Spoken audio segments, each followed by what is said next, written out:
Olá, tudo bem? Professor Wagner aqui da disciplina de História de volta. Sétimo ano, antes de começar a nossa aula, eu preciso dizer sobre a metodologia que a gente vem adotando desde as aulas anteriores. A gente vem dividindo as aulas em basicamente dois blocos. O primeiro bloco é a correção das atividades que são lançadas lá no sistema positivo, para que a gente faça uma releitura, uma lembrança do que vem sendo trabalhado, e na segunda parte a gente entra com um conteúdo novo, certo? Então é assim que vai ser essa aula. Eu vou começar com o primeiro bloco de correção das atividades, como está ali marcado no slide, sétimo ano, da unidade 6, que é o que a gente está trabalhando na nossa apostila, da disciplina de História. Então, primeiro momento, correção das atividades.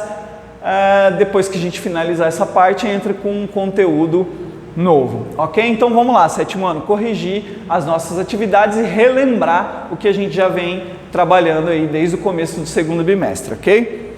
Então lá, o que motivou os portugueses a buscar um caminho marítimo para as Índias? Esse enunciado já traz uma questão para a gente refletir o que foi trabalhado nas aulas anteriores, né? A gente está estudando aí a expansão marítima a partir do século XV, século XVI, ou 1400, 1500, como essa expansão marítima de alguns países europeus foi fundamental para configurar o planeta Terra como ele é dividido geograficamente hoje em dia. Então a pergunta é, o que motivou esses portugueses? É claro que a gente está pegando uma nação europeia específica, Portugal, e a gente já viu nas aulas anteriores que é essa nação que se destaca nas grandes navegações.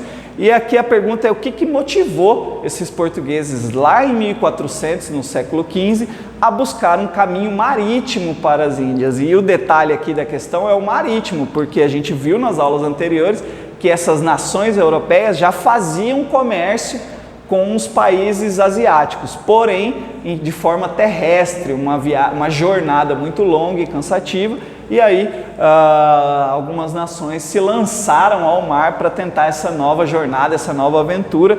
E aí a pergunta é, o que motivou essas nações a buscar, e exclusivamente a portuguesa, a buscar um caminho marítimo?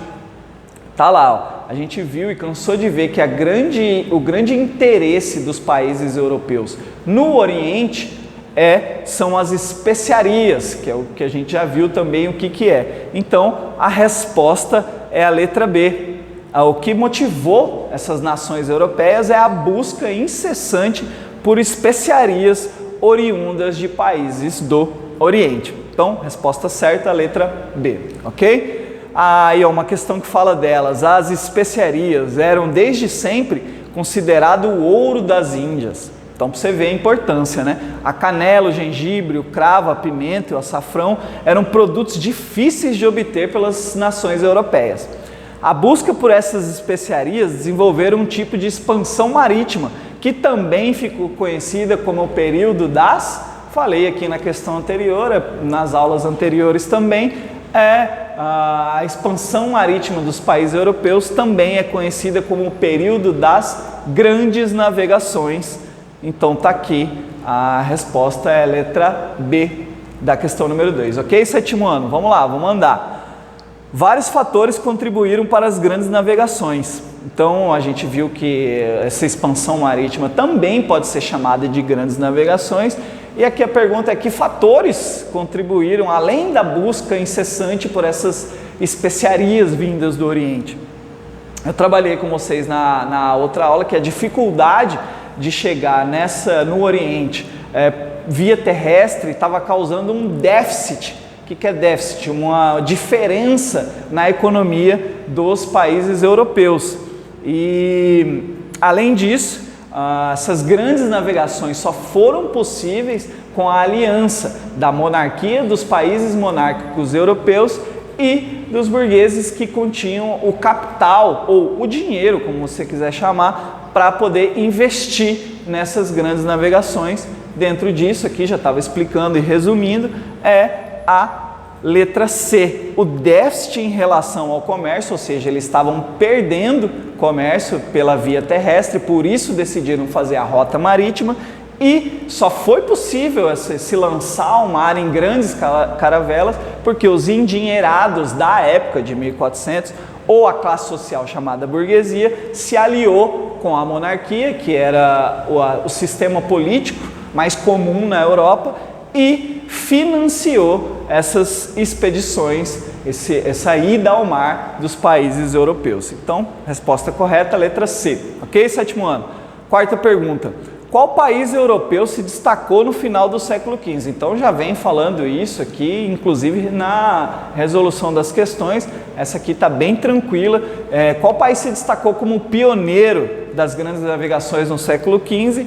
Resposta D, o país Portugal. Inclusive chegando até a conquistar novos territórios, inclusive o nosso, e já foi falado isso nas outras aulas. Motivaram as grandes navegações marítimas de países europeus em busca dessas importantes mercadorias, as tais das especiarias. Que tipo de produtos eram essas especiarias? Então eu coloquei essa questão aqui para você entender quais eram os produtos que os europeus e principalmente os portugueses desejavam tanto do Oriente.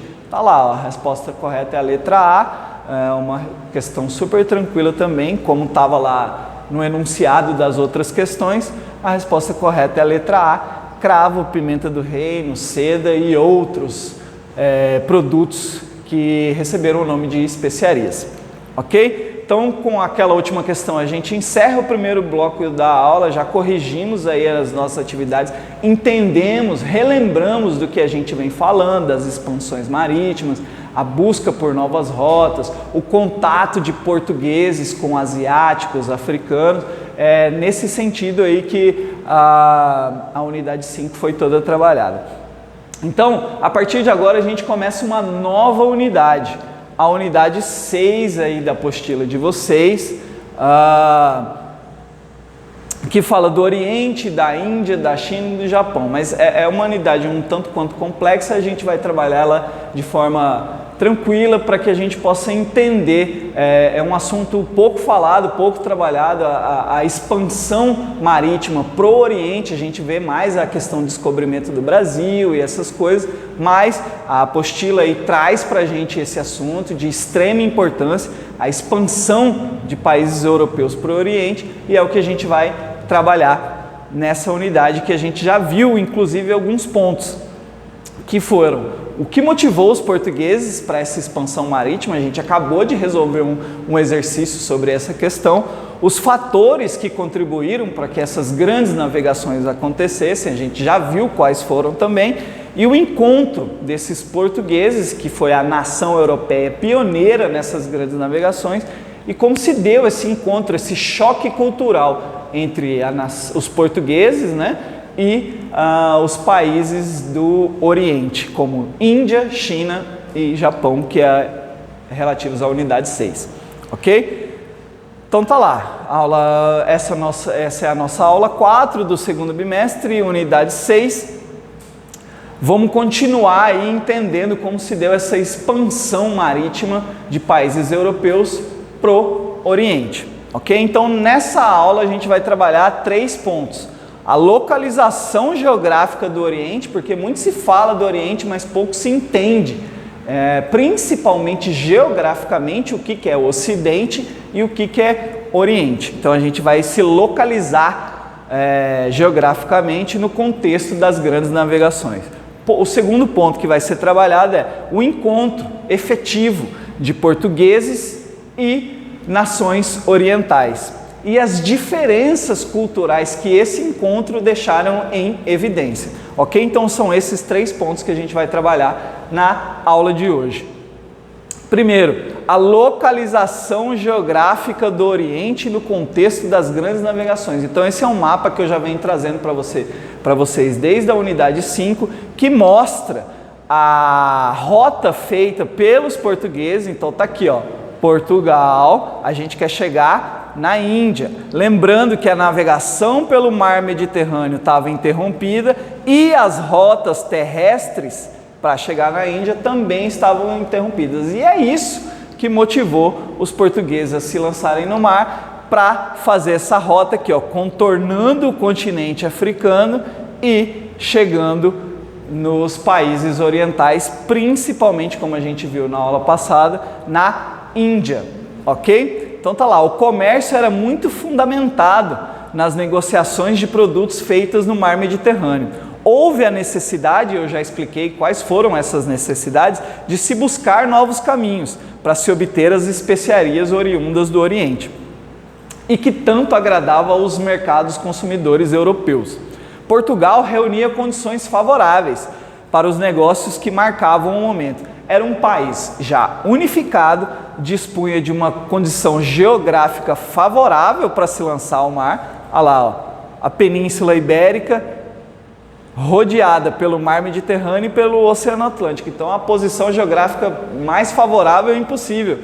E contava com um grupo de investidores interessados nos negócios marítimos. A aliança entre a monarquia e a burguesia foi fundamental para o período das grandes navegações, ok?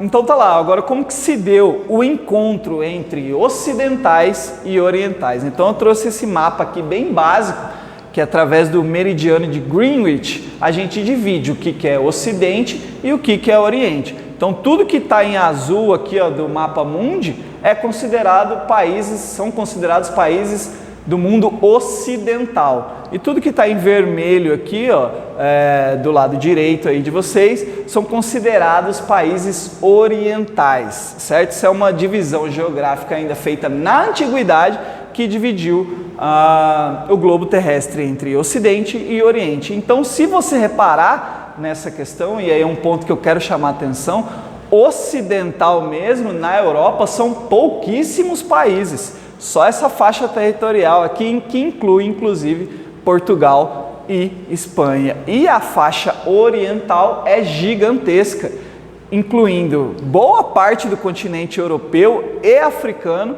e os países do Oriente Médio e China, Japão, Índia, enfim.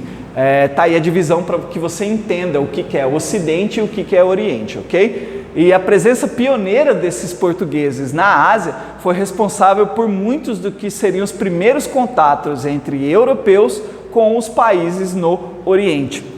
O objetivo de Portugal no Oceano Índico, que é o que banha o país da Índia aqui, foi o de segurar o monopólio de comércios de especiarias. Então essa expansão marítima, essa determinação de Portugal em chegar pela rota marítima nas Índias é para assegurar o monopólio. Professor, o que é o monopólio? É a exclusividade. Somente Portugal poderia fazer essa rota até então, ok? Agora o outro ponto que a gente vai trabalhar dessa aula é que como eram nações completamente distintas, a gente vai entender que nesse período de grandes navegações e pelo pioneirismo de Portugal, eles começaram a se encontrar com povos completamente diferentes culturalmente deles. E aí causa-se estranhamento, a gente vai ver que várias situações ocorreram e que o choque cultural foi bem difícil de ser assimilado, ok? Até porque, dentre essas diferenças culturais entre europeus e orientais, os europeus ainda se colocavam como países superiores. Então, olha lá, o sentimento de superioridade europeia é o tal do eurocentrismo, que com certeza a gente vai trabalhar nas próximas aulas. Então, está aqui uma frase de um texto, de um documento de época, de período das grandes navegações, que falava que estamos convencidos de que somos homens mais astutos. Então, os europeus estavam cheios de si, com um sentimento de superioridade em relação a esses países orientais.